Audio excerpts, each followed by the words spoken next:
Tu souhaites changer de vie, changer de job, opérer une reconversion professionnelle, regarde bien cette vidéo, je vais te donner un maximum d'informations et te partager mon expérience à ce sujet.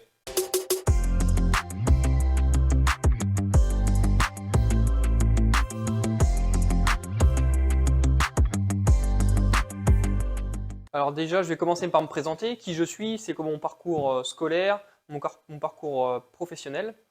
Donc je suis Tony, j'ai 33 ans. Et donc à la base, j'ai une formation d'ingénieur en électrotechnique. Donc j'ai fait un bac, un BTS électrotechnique. Et j'ai continué vers une école d'ingénieur en alternance dans un peu le même secteur, dans l'électrotechnique. Et donc suite à ce diplôme, j'ai travaillé environ 10 ans dans un grand groupe du BTP, donc en tant que responsable d'affaires. Donc déjà, pour ceux qui ne savent pas ce que c'est, responsable d'affaires, je vais vite fait vous expliquer un petit peu en quoi consistait le job pour que vous ayez un petit peu voilà, un aperçu de mon expérience et des compétences que j'avais avant de créer ma société, qui ne seront pas les mêmes selon les personnes, hein, suivant ce que vous faisiez comme métier avant, ce que vous avez comme expérience. Vous aurez plus ou moins de difficultés à faire votre conversion, parce que forcément, quand on devient chef d'entreprise, on doit avoir beaucoup de casquettes, on doit maîtriser beaucoup de choses, on travaille seul. Donc en fonction de l'expérience que vous avez, vous rencontrerez plus ou moins de difficultés. Donc pour vous expliquer brièvement ce qu'était mon job, donc c'est quoi responsable d'affaires? Donc responsable d'affaires, c'est en quelque sorte un mini chef d'entreprise dans l'entreprise. Qu'est-ce que ça veut dire? Ça veut dire que en fait, le responsable d'affaires, il est responsable d'un portefeuille d'affaires. Et en fait, ça, il le gère quasiment en autonomie. Forcément, on doit rendre des comptes à notre chef d'entreprise et au groupe. Mais en fait, on gère de façon quasiment autonome tout notre portefeuille. Donc ce job, il a plusieurs casquettes. Il a un casquette commerciale, parce qu'on a forcément un portefeuille client qu'on doit développer et fidéliser. On a également une casquette de technicien, parce qu'on doit superviser les études, faire les réunions de chantier, commander le matériel, préparer et étudier les chantiers avant d'envoyer les équipes sur place pour réaliser ce chantier. Également ressources humaines, on a un rôle de manager, on manage des équipes. C'est des équipes qui vont travailler sur nos chantiers pour réaliser les travaux. Donc on doit composer avec les employés de la société, les intérimaires, les sous-traitants, les prestataires. Et aussi une casquette administrative pour tout ce qui est gestion administrative des affaires, tout ce qui est démarche avant réalisation, pendant les réalisations du chantier, les devis, la facturation et la gestion financière des affaires. Parce que forcément, on est tenu de rendre des comptes à notre hiérarchie pour justifier de la rentabilité des affaires. Donc voilà un petit peu ce qu'était mon job. Tout ça pour vous dire quoi? Tout simplement pour vous dire que grâce à ce job, j'avais quand même une certaine expérience dans pas mal de domaines qui m'ont été grandement utiles quand j'ai voulu créer ma société. C'est vrai que tout dépend du job que vous faites, mais si vous êtes ouvrier dans une société et que vous n'avez jamais eu à aborder tous ces sujets, vous rencontrerez plus de difficultés. Après, c'est pas parce que vous n'avez pas d'expérience sur ces sujets que vous n'y arriverez pas, c'est juste que ce sera peut-être un peu plus compliqué. Il faudra trouver les bonnes personnes à qui s'adresser pour vous aider. Après, tout est faisable, hein, ça se fait. Ça prend juste plus de temps et il faut savoir s'entourer des bonnes personnes. Alors, pourquoi j'ai voulu changer de job? Eh bien, tout simplement parce que j'ai toujours été passionné par le travail manuel. Bon, il s'avère que j'avais plus ou moins des facilités à l'école, donc en fait, malgré moi, en fait, j'ai suivi un parcours scolaire parce que voilà, tout le monde actuellement dans l'éducation nationale, tout le monde nous encourage à faire des études, faire des études, faire des études, même si c'est pas au fond ce qu'on a envie de faire. J'ai toujours réussi à rentrer dans le moule, même si ça n'a jamais été une grande passion pour moi à l'école. Mais voilà, le fait est que j'ai réussi à faire des études. Bon, aujourd'hui, au final, je me suis rendu compte que c'est pas forcément ce que j'aurais voulu faire, mais bon, on s'en rend compte un peu tard. Hein, c'est pas à 18 ans qu'on sait forcément ce qu'on veut faire. Avec ces études, je me suis retrouvé propulsé manager, responsable d'affaires. Et en fait, c'est pas forcément ce qui me convenait. Moi, j'avais besoin plus voilà, de concret, de travail manuel, de faire quelque chose de mes mains. Et je me retrouvais pas dans ce métier-là parce que j'avais plus un rôle de manager. Je manageais des équipes, je gérais des équipes, je gérais des chantiers, mais au bout du bout, je ne faisais rien réellement de mes mains. Et à côté de ça, voilà, c'était un métier où il y avait une charge de travail assez importante. Voilà, il fallait pas compter ses heures, hein. On manquait de moyens, on manquait de personnel. Voilà, j'arrivais pas à faire mes chantiers correctement. c'était compliqué, il fallait courir partout, tout le temps. Et en plus, le travail n'était pas forcément toujours bien fait parce qu'on n'avait pas forcément les personnes compétentes, le matériel qu'il faut, le temps qu'il faut pour le faire correctement. Et donc voilà, moi, au bout d'un moment, au bout de 10 ans, j'en avais ras-le-bol et j'ai décidé de partir et d'opérer une reconversion professionnelle et de créer ma société en tant que menuisier, artisan, ébéniste. Donc moi, comme je vous l'avais dit dans une précédente vidéo, je suis entièrement autodidacte. Donc je n'ai pas fait de formation en menuiserie ou ébénisterie. Pourquoi? Plusieurs raisons. Déjà, j'avais pas forcément envie de retourner à l'école. J'ai assez passé de temps comme ça à l'école, je pense. Deuxièmement, voilà, je me suis. Bah après, peut-être à tort, hein, mais je me suis dit que faire un CAP ou un BEP, ça n'allait pas m'apporter beaucoup de choses. Alors je ne dis pas que je connais tout, mais j'ai quand même certaines bases, certaines connaissances, et j'avais un petit peu peur de perdre mon temps. Donc voilà, avec du recul, maintenant je ferais peut-être différemment. Je me serais peut-être un peu plus renseigné sur les formations, et j'aurais peut-être fait une formation accélérée, là en moins d'un an, je crois 6-8 mois, on arrive à faire une formation. Même en alternance, ça peut apporter une expérience. Bon voilà, moi j'ai fait le choix de ne pas faire de formation.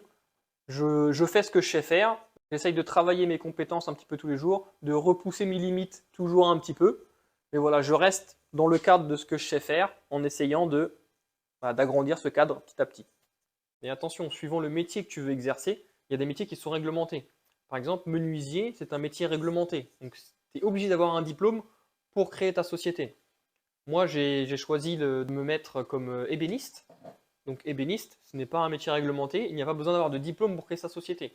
Donc, pareil, là-dessus, il faut être vigilant en fonction de l'activité que vous voulez faire. Si vous voulez travailler dans un métier qui est réglementé, il faut absolument un diplôme. Vous êtes obligé de passer par une formation. Ça, c'est pareil. Si, en fonction de ce que vous souhaitez faire, il faut aussi bien déclarer sa société avec le bon code NAF pour avoir un code qui correspond au métier que vous allez faire et qui correspond à un métier réglementé ou non. Moi, je me suis mis comme fabricant de mobilier, 3109B, fabricant de mobilier, qui n'est pas un métier réglementé, donc je n'ai pas besoin de diplôme. Donc vous pouvez très bien faire une formation. Il existe plein de formations. Alors, il y a plein de choses. On peut faire très bien une formation diplômante, c'est-à-dire faire un CAP, un BEP, un bac pro, ce que vous voulez. Il existe plein d'organismes de formation. Il y a les AFPA, les GRETA, les CFA, les facultés des métiers, Boulle, que sais-je, il en existe plein. À vous de vous renseigner près de chez vous ce qui existe. Vous pourrez très bien faire en formation continue, 100% en école et également en alternance dans une entreprise de votre choix. Après, vous pouvez également faire des formations non diplômantes. Donc, il existe des formations en ligne que vous devez peut-être déjà connaître, tout en bois avec Samuel Mamias. Il existe Astuce Design aussi qui fait des formations en ligne. Bois Passion, BLB Bois qui font des formations. Donc ça peut être intéressant si vous voulez approfondir un sujet en particulier. Je sais que par exemple, il existe des formations sur la résine ou le plaquage du bois ou l'utilisation de telle ou telle machine.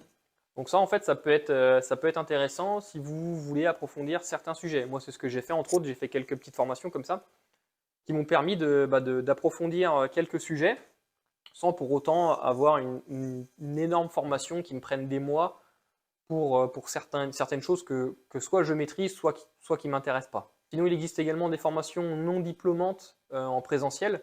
Je sais qu'il existe des écoles en fait, qui vous permettent de vous préparer à passer le CAP menuisier, par exemple, en candidat libre. Vous avez une formation de quelques centaines d'heures.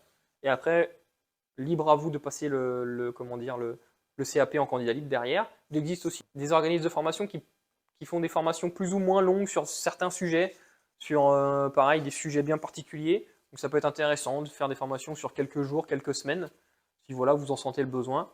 Il y a la Chambre des métiers aussi qui fait ça. Je vais vous mettre en description un lien. Alors, il faudra vous renseigner auprès de votre Chambre des métiers. Moi, j'habite en Bretagne, près de Rennes. Donc, je vais vous partager ce qu'ils font. Après, il faut vous renseigner dans votre Chambre des métiers. En fait, ils ont un catalogue de formations que vous pouvez tout simplement aller faire. Ça peut être, certaines sont éligibles au CPF. Donc, ça peut être intéressant d'aller faire une journée ou deux, ou même une semaine, voire plus, sur un sujet en particulier qui vous intéresse. Et sinon, à part toutes ces formations, il existe tout simplement l'auto-formation. Ça consiste en quoi? C'est tout simplement de se former tout seul. Alors, il existe plein de manières aujourd'hui, hein. Avec Internet, on a une source d'informations quasiment illimitée. Donc après, moi, c'est ce que j'ai fait. En fait, je me suis tout simplement formé tout seul. en lisant des livres, en regardant des vidéos, en allant sur des forums, en m'intéressant un petit peu à tout, quoi. Tout simplement. En pratiquant aussi, ça fait 10 ans que je travaille le bois, que je travaille un petit peu tout. Donc forcément, au fil du temps, on accumule de l'expérience et puis voilà, on s'améliore. Après, sur quoi vous pouvez vous baser si vous voulez, comme moi, bah, vous auto-former. Donc vous pouvez aller très bien aller rechercher les annales des CAP menuisier, par exemple. Ça vous permet il y a des exercices à faire, il y a une base de connaissances qui peut être intéressante. Il existe tout un tas de livres.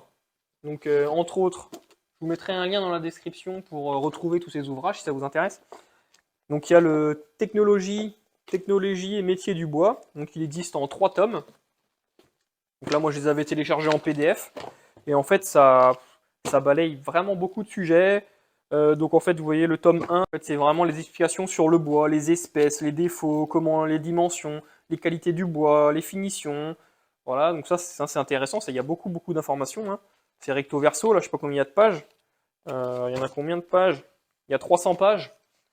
Il y a 300 pages x 3, il y a 1000 pages. Donc quand vous aurez lu tout ça, déjà, vous aurez eu pas mal d'informations. Moi, j'ai pris des notes. Comme ça, des fois, quand j'ai besoin, eh bien, tout simplement, je regarde et il y a vraiment beaucoup de choses.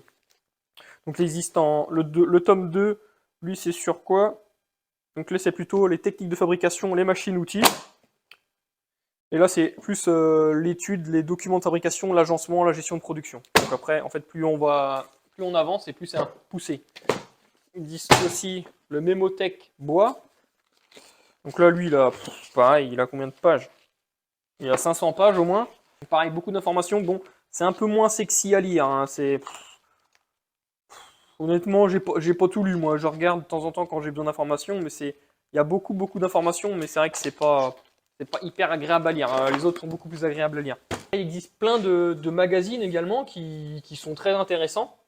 Donc, par exemple, les magazines BLB Bois, là, que vous connaissez peut-être. Donc, Le Bouvet Bois Plus.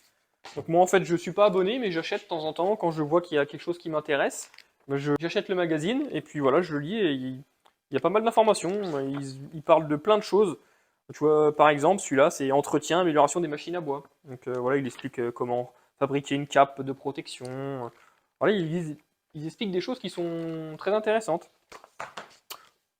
Bois Plus également, donc là par exemple c'était un magazine sur les matériaux, donc là c'est choisir et mettre en œuvre, donc là il explique un petit peu tout ce qu'il existe en matériaux, donc aussi bien bois, plastique, etc.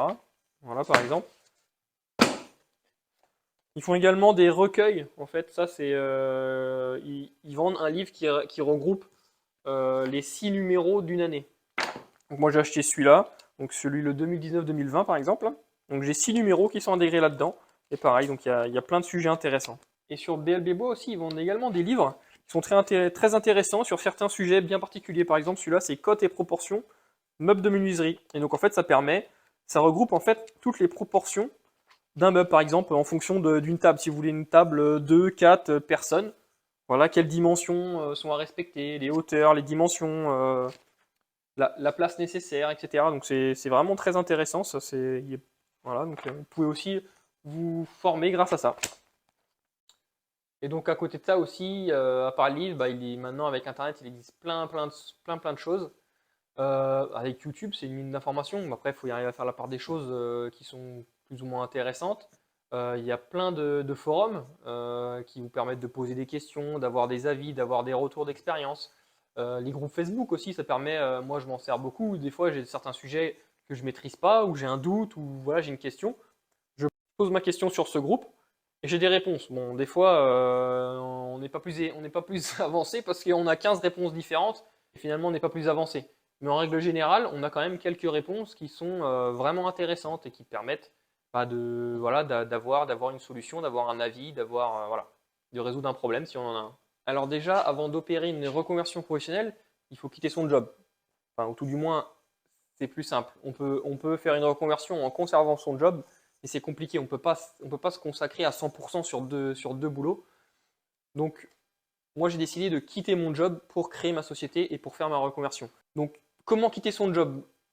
Tout l'objectif est de prétendre aux allocations chômage pour déjà se maintenir un revenu. Il ne faut pas se retrouver avec 0 € à la fin du mois. On a tous des factures à payer, mais pas que.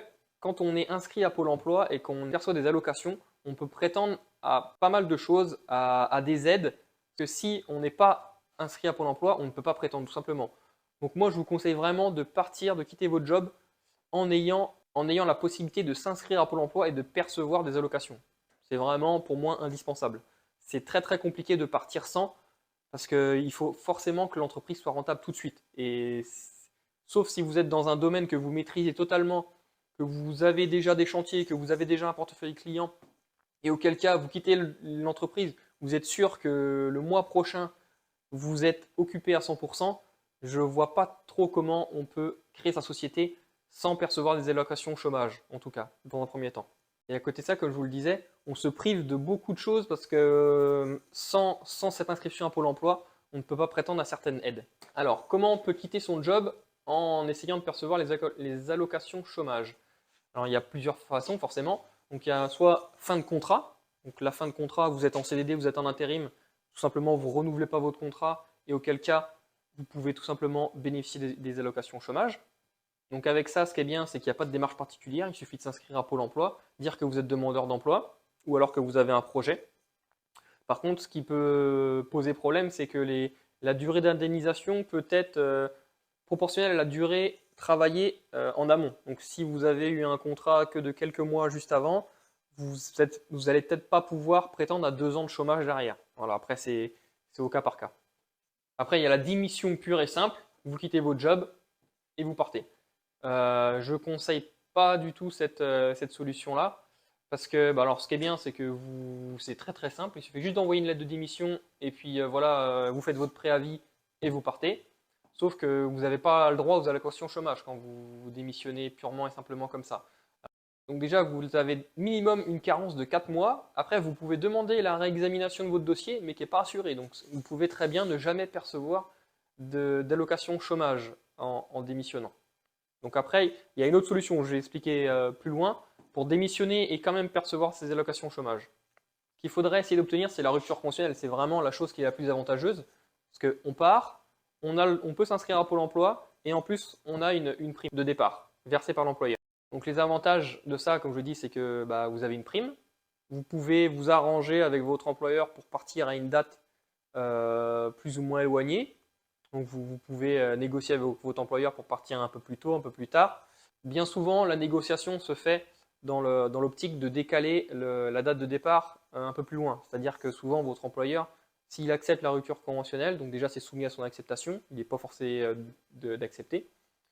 Et souvent, il essaie de négocier d'attendre qu'il ait trouvé un remplaçant, que vous le formiez, qu'il y ait une période de passation pour partir.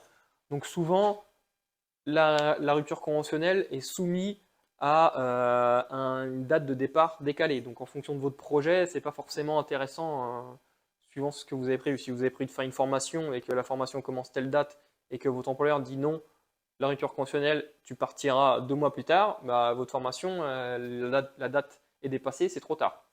Donc voilà, après, il faut essayer de négocier une rupture conventionnelle, mais voilà, à voir en fonction des conditions imposées par l'employeur. Il existe aussi un congé de transition professionnelle qui permet en fait, tout en maintenant votre job actuel, de partir en congé, d'avoir un maintien d'une partie du salaire, donc vous n'aurez pas la totalité de votre salaire, mais une partie de votre salaire.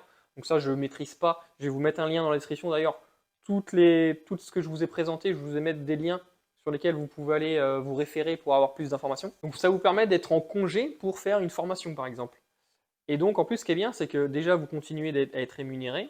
Et en plus, si, je ne sais pas, au bout de quelques mois, vous vous rendez compte que la formation ou voilà, ça ne vous convient pas ou vous voulez revenir en arrière, et vous pouvez tout à fait réintégrer votre société. En fait, vous ne démissionnez pas, vous restez salarié de la société, mais vous êtes en formation. Par contre, le point négatif, c'est que c'est soumis à accord de l'employeur. Et en fait, il n'a pas le droit de refuser. Par contre, il peut décaler jusqu'à 9 mois ce départ en congé. Donc pareil, si vous avez une formation qui est prévue à une date précise, s'il décale, ça peut foutre en l'air votre projet. Sinon, ce que vous pouvez faire aussi, c'est tout simplement faire un abandon de poste. Je sais qu'il y en a beaucoup qui font ça. Alors ça simplifie les choses, c'est que tu n'as pas de dossier à faire, tu t'embêtes pas. La plupart du temps, les abandons de poste, c'est fait en accord avec l'employeur, il le sait. Tu t'arranges avec lui, tu dis bon écoute, je veux partir, j'ai besoin de toucher le chômage parce que j'ai un projet de création d'entreprise ou autre. Mon employeur m'avait proposé plus ou moins ça. Moi, j'ai pas accepté parce que bon, je voulais partir proprement. Voilà, moi j'ai fait donc ce que je vais vous évoquer juste après, le système de CEP démissionnaire. Donc, je sais qu'il y en a qui le font. Donc, tout simplement, tu t'organises avec ton employeur. Il est au courant que tu vas partir. Sauf qu'en fait, c'est pas réellement une démission. C'est juste que du jour au lendemain, c'est comme si tu abandonnais de ton poste, tout simplement. Du jour au lendemain, tu ne viens plus sans avoir démissionné. Donc, ce qui a pour effet que ton employeur, eh ben, tout simplement, il doit t'envoyer, alors je ne sais plus exactement, je crois qu'il doit t'envoyer 2 avertissements. Et au bout du troisième, il te licencie. Et là, comme c'est plus une démission, c'est un licenciement, là tu as le droit de percevoir le chômage. Donc voilà, tu peux faire ça. Bon, l'avantage, c'est que tu évites de faire tout un tas de paperasse. Voilà, dès que tu es licencié, tu peux t'inscrire à Pôle emploi. Par contre, l'inconvénient, c'est que c'est un petit peu soumis à la rapidité et à la confiance que tu portes à ton employeur. Parce que ton employeur, normalement, il doit t'envoyer, je crois, c'est au bout de 15 jours un avertissement, au bout d'un mois un deuxième avertissement, et au bout d'un mois et demi, chose comme ça, il te licencie. Mais en fait, il peut faire traîner les choses. Si tu te barres de ton travail comme ça du jour au lendemain sans l'avoir prévenu qu'il n'est pas au courant, il peut très bien t'envoyer les avertissements, mais au bout de 3, 4, 5, 6 semaines, et peut te faire traîner pendant plusieurs mois. Et tant qu'il t'a pas licencié, eh ben, tu es bloqué, tu peux rien faire. Tu peux pas t'inscrire à Pôle emploi et tu peux pas faire ce que tu as besoin de faire. Si tu as besoin, comme moi, de créer une société, de partir en formation et que pour ça, tu as besoin d'être inscrit à Pôle emploi, eh bien, tu es bloqué. Donc moi, c'est pas ce que je conseille, à moins que ton employeur soit au courant, il soit d'accord et que tu aies vraiment confiance en lui. Voilà, il existe une autre proposition. Donc moi, c'est ce que j'ai préféré faire en tout cas. Et donc la dernière solution, c'est ce qu'on appelle le CEP démissionnaire. Donc c'est un dispositif qui permet de démissionner d'un emploi tout en conservant ses droits et en pouvant s'inscrire à Pôle emploi et percevoir les allocations chômage. Donc en fait, je vais détailler ça un peu plus tard, mais en fait, c'est quoi les avantages? Tout simplement, c'est que ce n'est pas soumis à l'accord de l'employeur. Vous démissionnez simplement, donc il n'a pas son mot à dire là-dessus. Donc vous percevez par contre pas de prime comme une rupture conventionnelle. Les inconvénients, c'est que il faut monter un dossier, c'est long et ça peut être refusé. Donc voilà. Donc je vais revenir en détail sur ce CEP démissionnaire. Donc c'est moi ce que j'ai fait. Donc déjà d'abord il faut savoir qu'il y a des étapes à respecter. On ne peut pas faire n'importe quoi parce que si les étapes ne sont pas respectées, votre dossier va être purement et simplement refusé. Donc déjà la première chose qu'il faut faire, c'est prendre rendez-vous avec un conseiller en évolution professionnelle. C'est quoi? C'est tout simplement prendre contact avec Pôle emploi pour les personnes qui sont non cadres. Moi j'étais cadre, donc j'ai pris rendez-vous avec l'APEC. Vous allez prendre contact avec cet organisme ou l'autre. Ils vont vous mettre en relation avec un conseiller en évolution professionnelle. Vous allez prendre un rendez-vous et avec ce conseiller, en fait, vous allez lui expliquer votre projet et lui va vous conseiller, va vous apporter des informations, va vous conseiller et il va vous dire aussi si votre projet est éligible ou non à ce dispositif. Donc, entre autres, pareil, je vous ai mis un lien dans la description qui vous permet d'aller voir sur le site pour voir un petit peu comment ça fonctionne et les règles d'éligibilité. Donc déjà, première chose, il faut être en CDI au moment de la démission. Voilà, si vous êtes en CDD ou en intérim, ça ne peut pas marcher déjà. Il faut avoir travaillé 1300 jours sur les 60 derniers mois, donc en gros ce qui veut dire 5 ans à temps plein. Donc pareil, si vous avez eu des interruptions, des choses comme ça de contrat, ça va pas fonctionner. Il faut que votre projet soit réel et sérieux. Donc ça ce sera à démontrer dans le dossier que vous allez remplir. Il faut que vous ayez vraiment un projet en fait, qui leur paraît réel et sérieux. C'est-à-dire que ce n'est pas quelque chose que vous inventez histoire d'avoir les allocations chômage. Non, il faut vraiment que ce soit un vrai projet qui tient la route. Donc là, une fois que vous avez fait ce rendez-vous-là et que vous êtes éligible avec ces différents critères, alors vous pouvez démissionner. Il faut au moins avoir fait un premier rendez-vous avec ce conseiller pour pouvoir démissionner. Si vous avez démissionné avant, c'est mort. Vous pouvez démissionner à partir du moment où vous avez vu le conseiller. Après, voilà, sur le site, il ne vous conseille pas, et moi non plus, je ne vous le conseille pas, parce que voilà, vous n'êtes pas arrivé au terme des démarches et vous pouvez très bien avoir un refus au terme. Donc dans l'idéal, il faut faire toute la démarche et une fois que le dossier est validé, vous pouvez démissionner. Donc moi, ce n'est pas ce que j'ai fait. pour plusieurs raisons, parce que moi j'en avais ras-le-bol, je voulais pas attendre, parce que vous allez voir, je vais vous donner un petit peu les délais, ça prend un peu de temps. Donc moi je voulais pas attendre, en plus j'avais 3 mois de préavis, donc si j'attendais tout le délai du dossier, le délai de préavis, ça allait retarder mon projet de 6 mois. Donc ce que j'ai fait, moi j'ai fait rendez-vous, tout de suite après j'ai démissionné, et comme ça a enclenché mon délai des 3 mois de préavis. Donc après, ce dispositif permet deux choses. Permet soit de partir en formation, soit de créer ou reprendre une entreprise. Donc il y a deux dossiers différents. De toute façon, le conseiller vous expliquera. Donc il y a deux dossiers suivant le cas. Donc si vous partez en formation, il y a un dossier spécifique à remplir. Donc dans ce dossier, vous allez voir, il vous demande pas mal de choses, dont avoir identifié une formation, avoir un calendrier, un programme et un montant des frais pédagogiques pour cette formation. Donc voilà, là-dessus, je ne vais pas aller plus loin, c'est pas ce que j'ai fait. Moi, j'ai fait le deuxième dossier pour créer une société. Donc créer une société, vous allez voir pareil, il vous demande plein de points voilà, sur votre motivation, votre expérience, c'est quoi votre projet, voilà. Donc en fait, il y a plein de choses à remplir. Et en plus de ce dossier, il faut un prévisionnel sur 3 ans fait par un comptable, un accord de principe de la banque, si vous faites un emprunt bancaire. Mais par contre, ça, pareil, vous pouvez un petit peu tricher. Moi, c'est ce que j'ai fait. C'est qu'en fait, ils ne vérifient pas les fonds propres. Donc, c'est-à-dire, vous pouvez très bien dire, je finance à 100% la création de ma société, même si ce n'est pas vrai, ils ne vont pas les vérifier. Pourquoi j'ai fait ça? C'est parce que la date de dépôt de dossier était arrivée et je n'avais pas encore eu l'accord signé et écrit de la banque. Donc, en fait, ce que j'ai fait pour pas ralentir ce dossier, j'ai tout simplement dit que je finançais à 100% de mes fonds propres la création de la société. Donc voilà, ça peut être un subterfuge si vous voulez faire accélérer les choses et que la banque n'est pas tout à fait prête. Et donc ce dossier ici, il vous demande un petit peu où vous en êtes dans votre projet. Donc il faut leur montrer que vous avez commencé à vous intéresser à votre projet, que vous avez étudié un petit peu votre marché, que vous avez fait des démarches auprès de la chambre des métiers, auprès de la banque, auprès d'un comptable, etc. En fait, ils vous demandent tout ça. Ça leur permet aussi d'estimer si vous êtes vraiment engagé dans votre projet et si vous avez vraiment mûri celui-ci. Donc il faut envoyer ce dossier à votre conseiller, il va vous le relire, vous apporter des modifications si lui il estime qu'il manque telle ou telle information. Il va le signer et après vous pouvez le déposer sur le site La Transition Pro. Et après, il faut attendre la commission pour valider ce dossier. Donc malheureusement, il y a une commission par mois, sachant qu'ils ont 2 mois pour vous répondre. Donc si vous ne passez pas à la première commission, vous passez à la deuxième. Donc suivant quand vous déposez votre dossier, ça peut prendre jusqu'à 2 mois pour avoir une réponse.